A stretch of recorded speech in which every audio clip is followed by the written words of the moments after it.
তো যখন নোটিফিকেশন হয়েছিল 15 তারিখে তখন বিকাল থেকেই শুরু হয়ে গিয়েছিল। অলরেডি গতকাল সন্ধ্যা অবধি 1100-র উপরে আমরা এগুলো রিমুভ করে দিয়েছি এবং যেগুলো বাকি আছে আজকের মধ্যে সবটাই ক্লিয়ার হয়ে যাবে। মহকুমা পরিষদ এবং শিলিগুড়ি মিউনিসিপাল সবটাই আজকে হয়ে যাবে, সবটাই আজকে। প্রত্যেকটি জনপ্রতিনিধির চেম্বারে মুখ্যমন্ত্রীর ছবি ঝুলছে। দেখুন সেটা তো ইন্ডিভিজুয়াল নিজের চেম্বারে ভেতরে যেতে হবে, সেটা দেখে নিচ্ছি, দেখে নিচ্ছি, সরকারি চেম্বার দেখে নিচ্ছি। কতটা পরিমাণ সেন্ট্রাল ফোর্স এখনো পর্যন্ত মোতায়েন? এখন অবধি 50 কোম্পানি এসেছে, আর এরপরে আরও কত আসবে সে এখনো আমাদের কাছে। আপনাদের কতটা রিকোয়ারমেন্ট কি রয়েছে? না, আমাদের রিকোয়ারমেন্ট সেভাবে নেই, সে তো ওরাই ঠিক করবে যে পার বুথে কয়জন করে ওরা দেবে, তার উপর ডিপেন্ড করেই ক্যালকুলেশনটা হবে। এটা কি স্যার এরিয়া ডমিনেশনের জন্য? এরিয়া ডমিনেশন এরা হয়তো পরেও থাকবে। কত হইতে মোটামুটি? 50 কোম্পানি 50 কোম্পানি। কোন কোন জায়গায় বেশি মানে এরিয়া ডমিনেশন? না, সব জায়গায় ওদেরকে যেটা কালকে ওদের সঙ্গে মিটিং হয়েছিল, ওদের যেটা হচ্ছে যে ইচ অ্যান্ড এভরি বুথ এরিয়াতেই ওরা এরিয়া ডিটারমিনেশন করেছে।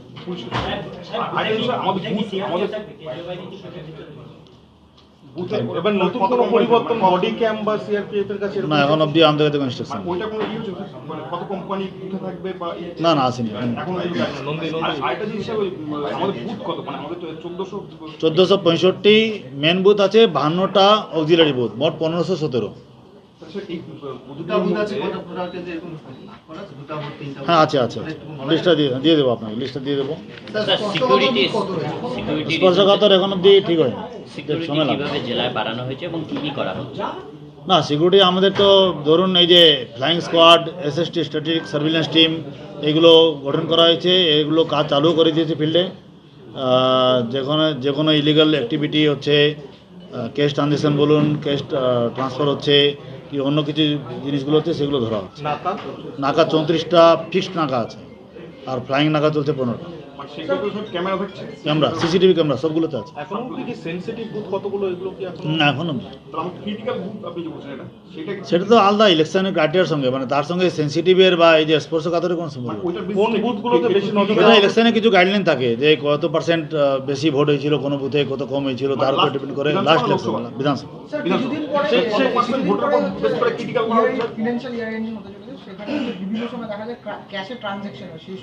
না, ক্যাশ ট্রানজ্যাকশন তো গাইডলাইনই আছে পুরো। গতকালকে আমরা ইনকাম ট্যাক্স ডিপার্টমেন্ট, তারপরে এয়ারপোর্ট অথরিটি, পুলিশ, বিএসএফ সবার সঙ্গে মিটিং করেছি যে 50,000-এর উপরে কোনো কেস ক্যারি করা যাবে না। যদি ক্যারি করা হয় তাকে তার প্রমাণ দিতে হবে, কী পারপাসে ক্যারি করে, জেনুইন দিতে হবে, নাহলে সিজ হবে। আর কোনো ব্যাংক থেকে যদি কেউ 10 লাখের বেশি ক্যাশ ডিপোজিট করে, ক্যাশে বা উইথড্র করে, তাহলে তাকে ইনকাম ট্যাক্সে খবর দিতে হবে। ক্রিটিক্যাল বুথের ক্ষেত্রে এগুলো সব বলা আছে। নির্বাচন হয়েছে কোনটাতে 15% বেশি, কোনটাতে 15? হ্যাঁ, সেগুলো হয়েছে, এটা সব জায়গায় আছে, এটা সব জায়গায় পুরো 5টা এসিতে আছে।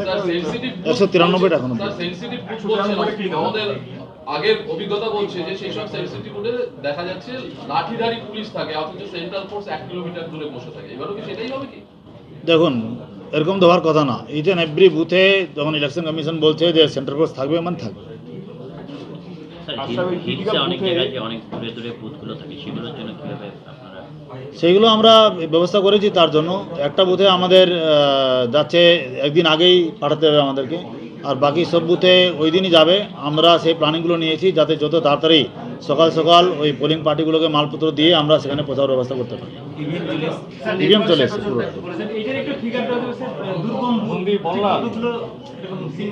যেগুলো একদিন মানে 2 দিন আগে ইলেকশন আগে যাবে, সেটা একটা বুথ আছে। কোথায় স্যার এটা নামটা দেখে বলছি। আশা করি যে আপনি ক্রিটিক্যাল বুথ কোন এলাকাটা বেশি, মানে সব কতগুলো ক্রিটিক্যাল বুথ রয়েছে স্যার? 5টাতেই আছে। 193টা।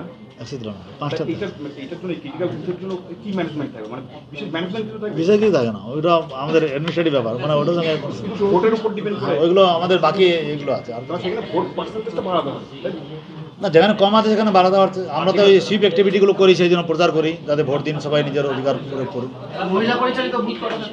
মহিলা পরিচালিত বুথ এখনও অবধি ফাইনাল হয়নি। তো লাস্ট ইলেকশনে লোকসভা যেমন 75টা বুথ আমাদের জেলায় করা হয়েছিল মহিলা পরিচালিত। তো এবারে দেখা হচ্ছে হিসাব করে কতটা কী হবে, এখনও ফাইনাল হয়নি। নিশ্চয়ই কমবে না। 34টা নাকায় টোটাল কত লেখা? পুরো জেলায় না, পুরো জেলায় আছে। দেখুন, প্রত্যেকটা এসিতে ইলেকশন কমিশন বলছে 3টা করে নাকা মিনিমাম করতে হবে। 5টাতে হওয়া উচিত, 15টা, আমাদের 34টা। আরেকটা জিনিস বলি, আমাদের তো এখানে 3টা বর্ডার মানে শেয়ার করি, মানে একটা নেপাল আর বাংলাদেশ, আর তার সঙ্গে আবার বিহার। আবার এদিকে সিকিম, তাছাড়া এই বর্ডারগুলোর সাথে ওই বোথ সাইড ই মিটিং হয়ে গেল, মানে আপনাকে বর্ডার সিকিউরিটির সাথে বা হ্যাঁ, আমি জয়েন করার আগে শুনেছি এটা হয়েছে। তা ওরা কোনো আমাদের কাছে ই দিয়ে লিস্ট, বা আমরা ওদের কাছে কোনো লিস্ট দিয়ে দিই আমাদের ট্রাভেল মেম্বার যারা আছে তাদের লিস্ট বা না, আমাদের ট্রাভেল মঙ্গল ওখান সঙ্গে কি সম্পর্ক? অনেক পালিয়ে যায় তো, মানে আবার ভোটের সময় আসতে হয়, সেটা তো যদি হয় তখন দেখা যাবে, সেটা তো পুলিশ দেখছে। মানে সেই লিস্ট এক্সচেঞ্জ হয়ে যায়।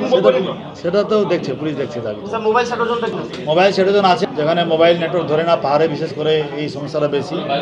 তো তার জন্য আমরা সার্ভিস প্রোভাইডারের সঙ্গে মিটিং করছি, যাতে ওইসব জায়গাকে যদি ওরা কভারেজ করতে পারে, আর যেখানে কভারেজ করতে পারবে না সেই জায়গায় আমাদের 8টি সেট বা এইগুলো দিয়ে আমরা কভারেজ করছি। স্যাটেলাইট ফোন 8টি সেট এগুলো দিয়ে করছি।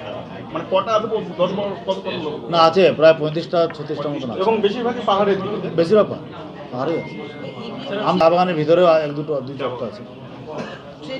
ট্রেনিং আমরা সামনে এরপরের যে 24-25 তারিখ নাগাদ ফার্স্ট ট্রেনিংটা হবে। ফরেস্ট এরিয়ার জন্য আমাদের ব্যবস্থা থাকছে, যে ফরেস্ট ডিপার্টমেন্টকে অনুরোধ করা হয়েছে এবং ওদেরও পুরো সার্ভিলেন্স বিজিনেস থাকবে, মানে যেখানে হাতি করিডোর আছে বা অন্যান্য জীবজন্তু থাকতে পারে সেই জায়গায় যাতে ভোটাররা সেফলি ভোটিং কেন্দ্রে যেতে পারে তার ব্যবস্থা থাকবে। ওখানে কি মাধ্যমিক স্টাইল ভোট কর্মী তো ওই যে পার বুথ হিসাবে যেমন 1+3 থাকে, যেমন সেই হিসাবে থাকে।